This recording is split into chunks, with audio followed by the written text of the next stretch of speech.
So this is a somewhat typical case of Young's double slit experiment where the source is not kept exactly on the central line passing through the middle of the slits S1 and S2. It is kept a little bit above distance B here. So light coming from the source passes through the slit S1 and meets at P, and slit S2 and again meets at P here. So if you drop a perpendicular here, this is, let us imagine, as a path difference delta x1. If you drop a perpendicular here, let us imagine this is a path difference delta x2.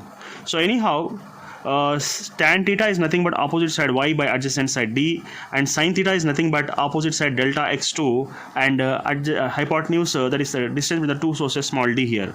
As for small angles, sin theta is approximately equal to theta for small angles. Therefore, we can make them equal. That is, y by capital D is equal to delta x2 by small d here.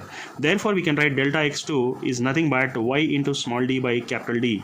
Similarly, here also, if you take tan phi here, which is opposite side, which is nothing but B, and adjacent side is taken as A. Similarly, sin phi, if you consider, this is the path difference. Extra distance is delta x1 at this place here now.